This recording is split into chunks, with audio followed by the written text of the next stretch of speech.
Welcome back to They Did What? Your source for the internet's craziest, most entertaining stories, where I go over them, analyze them, and most certainly make fun of them. Today, we're covering part 2 of the story I was covering earlier, and since you all saw it, I'm not going to waste your time with a recap here. You all know what happened, but long story short, the story ended where the guy, as you all recall, he saw some things in the newspaper about his girl with the politician who she was doing the event planning for. Didn't look too good, and she said she wanted to be, they were pretending to be boyfriend and girlfriend for the media, that type of thing, to make him not look like a philanderer. And obviously this guy's not happy about it, but this guy is already planning their demise. So I'm going to jump into where things left off. He says here, the next morning, I met with Cole's public defender. He told me Cole's case still haunts him. If ever there was a miscarriage of justice, it was in Cole's case. Remember, Cole's the guy that is behind bars for supposedly these charges of a very horrific thing that went down, but the prosecutor, and that was the guy, the politician here, and everybody saw that this was done wrong. Almost all his clients are guilty, not Cole. I asked him what Ford's case was. He outlined Ford's case and his defense, but told me to read his case file. He gave me a copy of everything, including discovery. He told me his job is to work a plea and get the best deal he can for his clients. His clients never go to trial, but Ford was so confident of his case he wouldn't even discuss a plea deal. He wanted a trial. This case would make Ford famous. There you go. The lunch with the ADA was next. He's an affable guy, but a straight shooter. After pleasantries, he asked me why I'm interested in Cole's case. I told my managing partner to assign me the case because of Ford's involvement. My managing partner is not a big fan of Ford. He laughed. Did I know my managing partner's wife was an ADA in his office? Then there were rumors that his wife and Ford were having an affair. Now we're getting somewhere here. She quit after the rumors surfaced, and she and my managing partner are divorced. But the former DA liked Ford, so he survived. He won cases and seemed willing to do anything to win, as long as no stink got on the DA.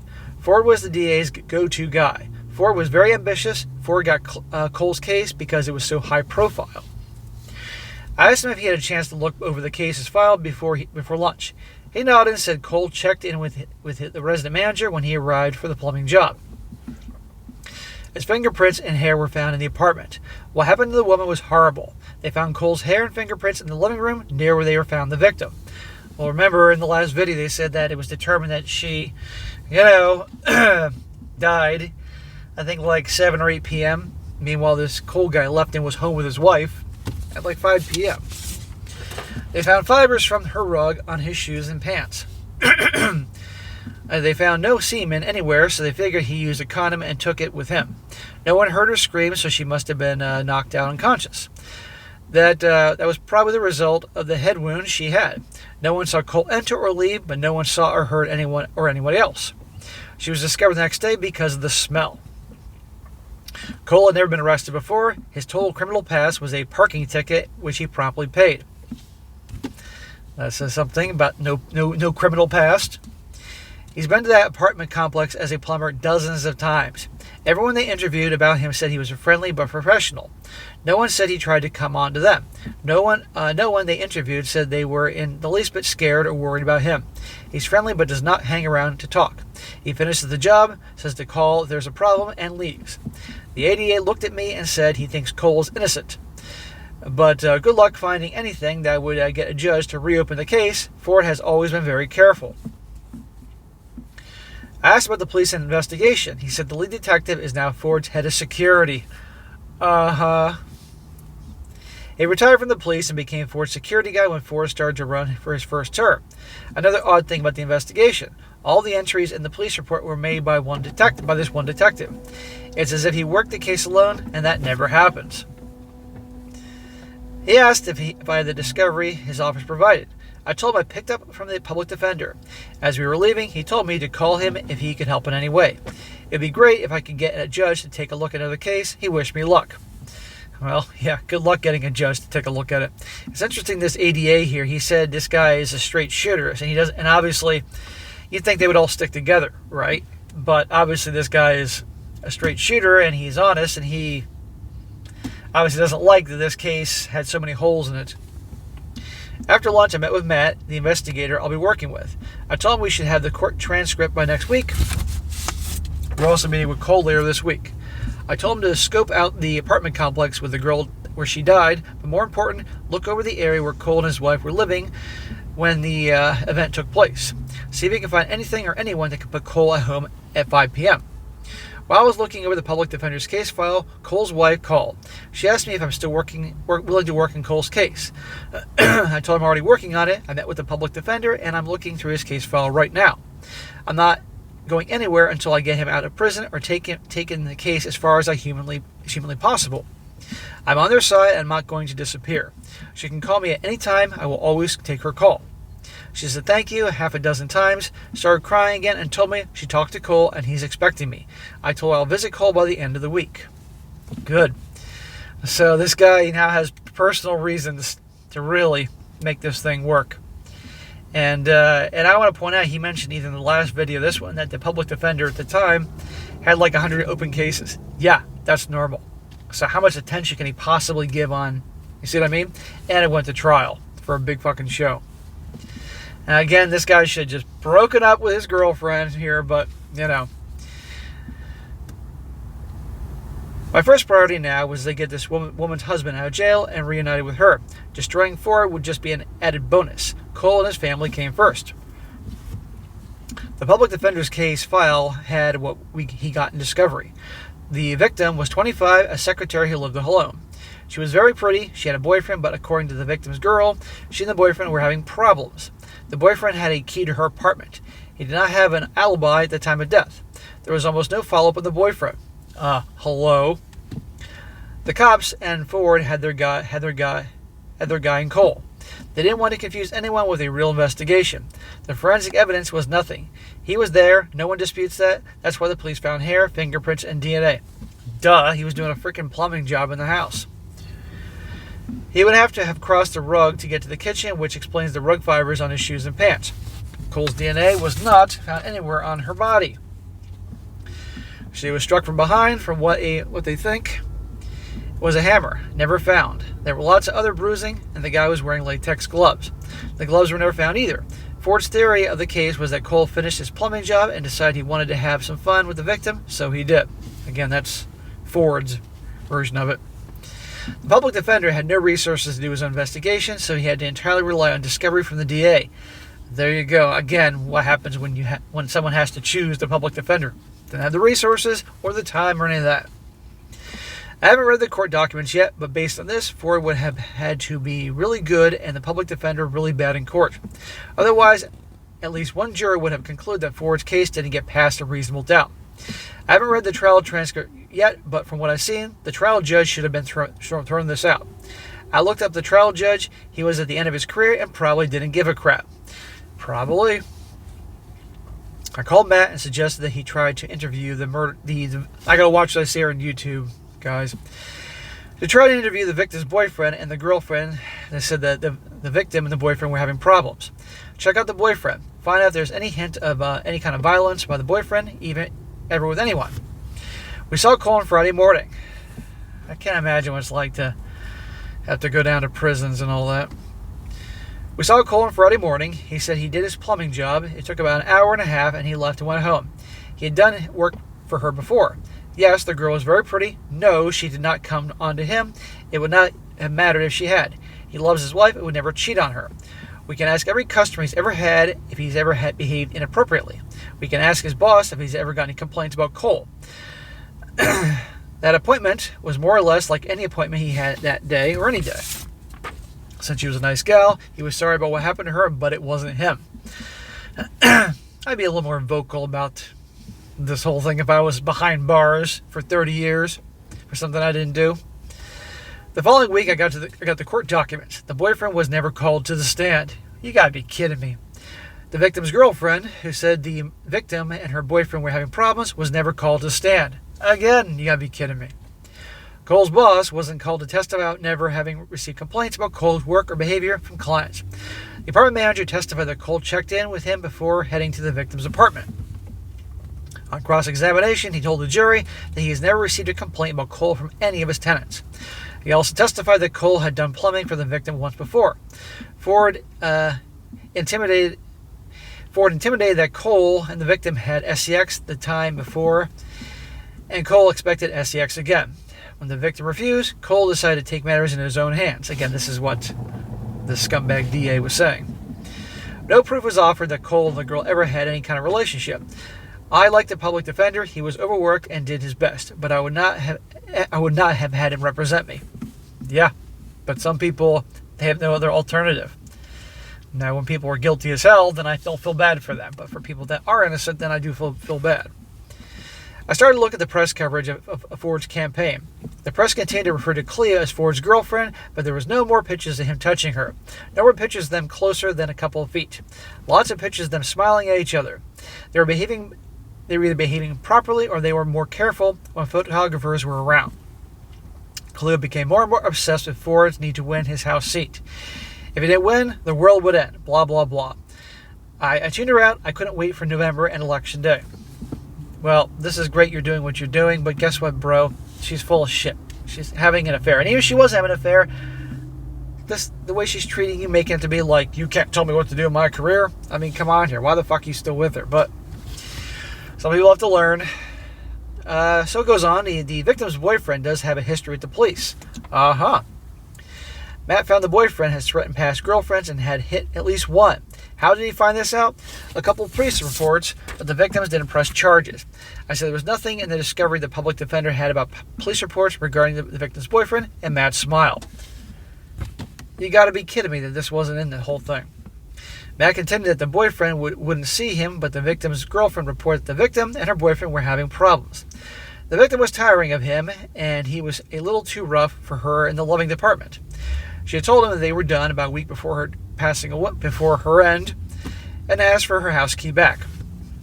According to the victim's friend, the now ex-boyfriend was very upset, called her names, and stormed out without returning her house key. Did he ever hit her? The victim's friend said the victim denied that the guy hit her. I don't buy that. When she asked the victim about occasional bruises in her arms and one around her neck, the victim said it was a result of rough SEX. In both cases, the bruises looked like finger marks, like she'd been grabbed and held. Would she tell this to a judge? Absolutely. She expected to be called out in the trial, but thought she wasn't called because she didn't know anything about the guy they convicted. It wasn't the boyfriend after all. Again, this ADA, who's now the politician's scumbag, doesn't care about anything about furthering his career in a big high-profile case. And this public defender, I mean, I don't know how, obviously doesn't have the resources and he's overworked 100 cases. I still don't get how these people weren't brought in and put on the witness stand. Matt continued there was no police reports from the victim, but he would put his money on the boyfriend. I asked why Ford didn't go after the boyfriend. He looks better for this than Cole. Matt smiled and said the boyfriend's parents are rich, filthy rich. They can get as many high-priced lawyers as they want. Cole had a public defender.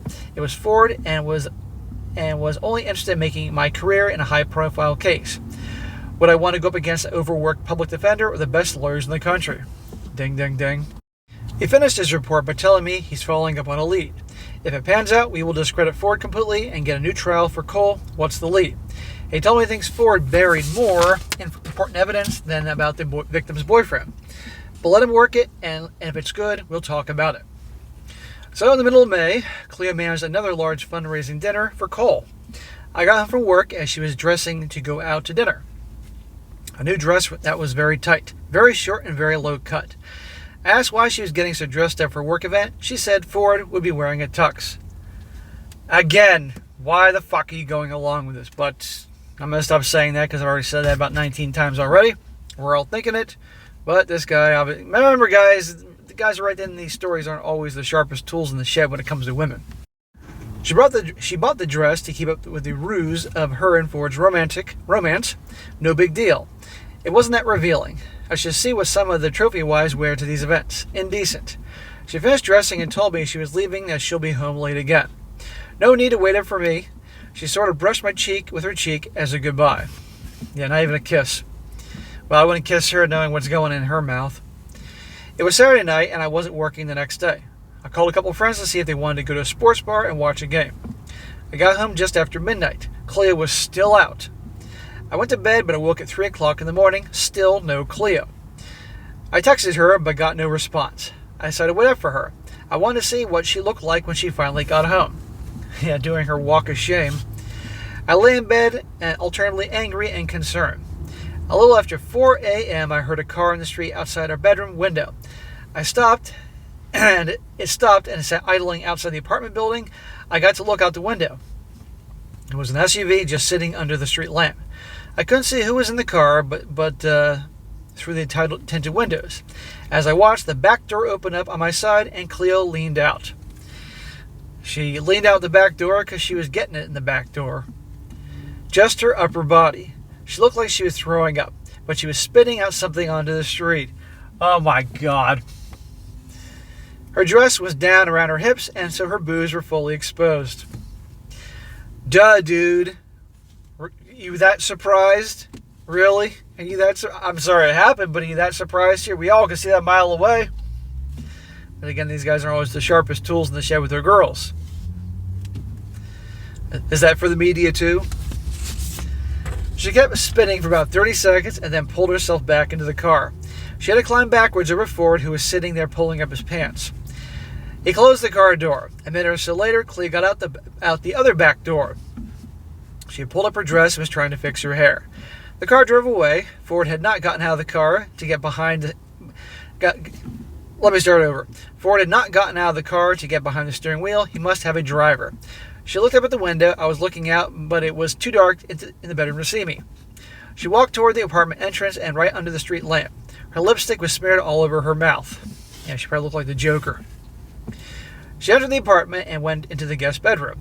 I heard the sink running, and then, after a time, the toilet flush. Then she came into her bedroom and found me sitting on the bed. She had washed her face, no makeup. She told me hello and that it was sweet of me to wait up for her. She came to kiss me. Oh, no. Oh, no. I know what was going on. I know you were spitting out there in the street there. You could gargle 5 bottles of Listerine. I'm not going anywhere near your dragon breath. I told her to stay away from me. She was alarmed and asked me what was wrong. She said she's sorry it's so late, but it was a big event and people didn't want to leave. I asked her how she got home. She said Ford was nice enough to drive her home. That's not the only thing he did. Don't worry, she wasn't alone with him. His driver and a security guy were in the car as well. She took off her dress. At least she hadn't lost her panties in the car. She said she was exhausted, but we needed to talk. She wanted to run an idea by me that she thought would be good for her and me and also helps Ford's campaign. Oh, gee, I can only imagine. Since I was upset that she didn't tell me about their fake girlfriend act, she wanted to let me know their plans. I wouldn't be able to accuse her of hiding things from me. Let's get a good night's sleep and talk tomorrow. She drops this bombshell on him, but we'll just talk tomorrow. Little control freak. She smiled and said, I'm on her side of the bed. Scoot over. I told her she's sleeping in the guest bedroom. She was really alarmed now. She asked me what my problem was. I told her to get out of my sight. She sat down on the edge of the bed, and I yelled at her to leave. She saw how angry I was, so she apologized again for getting home so late. But that's her job. I pointed to the door. She said, okay, she's too tired to fight me now. She said I was acting really strange lately, getting upset over nothing. We'll talk tomorrow. She left, and I locked the door. So I got 2 large bags from the walk-in closet and began to pack my things. I brought the packed bags to the car and made another trip for my suits. Well, while you were walking out to your car, I hope you were careful where you walked in the street, otherwise you could have stepped where she was spitting out there. I carried the bags past the guest bedroom. The door was open. Clea was sound asleep on her stomach, wearing only her panties. Not a care in the world. I thought, boy, am I going to miss that. I decided to leave in the morning. I was too tired tonight. I also wanted to hear what she had to say. I couldn't resist. I was leaving regardless, but I was curious about her new plan. Instead of hearing her out and then having to listen to her explain everything while I packed, I figured since I'd packed everything already, I could listen to her nonsense and then quickly leave for good. So I woke up at 10 o'clock in the morning, showered and dressed. I poked Clea on her butt and told her if she wanted to talk, we had to do it now. She told me that she needs to take a shower. After all that, she didn't take a shower. Can I put some coffee on? I made a cup for myself. She came into the kitchen, t-shirt and new panties. She asked why I didn't make her coffee. Then she said something like, so this is how it's going to go. She made herself a cup, sat down at the kitchen table, and smiled at me. She asked me to sit down. Now listen to this bullshit, guys. I was leaning against the kitchen counter and told her if she had something to say, say it. She started by telling me that she loves me and no one else. It's amazing how these little talks always start that way, and then the bombshells dropped. She never felt about anyone else the way she feels about me. But we've been having problems lately. The problem is you. She thinks that's because I'm troubled by her working with Ford. I'm worried about what they're up to. She's spending a lot of time with him, and I'm imagining all sorts of horrible things. I saw last night just a preview of what I've been imagining. She has a solution. Oh, joy, what could that be? I will know exactly where she and Ford are and what they're doing at all times from now on. I'll know what their plans are in advance, and when she returns from seeing him, she will answer fully and in detail any questions I have about their time together. Okay, honey, why don't you tell me what you were doing last night in the SUV? She'll be completely honest. My concern about her and Ford stems from my not knowing what they're doing. So I can ask her anything. Complete transparency. I'll know as much as I want to know. I thought she can't really be saying that. She can't really be saying what I think she's saying. And guys, that is the end of part 2. And we are going to go on to part 3. Again, stop screaming at me in a couple hours, wrapping this whole thing up. And you can all guess what she's going to be suggesting here in their little relationship. Now, don't you worry, our guy's finally come to his senses, but we're going to have the final conclusion of what happens to her, that scumbag politician, and justice will be served. So stay tuned in a couple hours. Don't say this video is dumb and go away. Nope. Come back in a couple hours, and you'll see how this whole thing ends. See you then.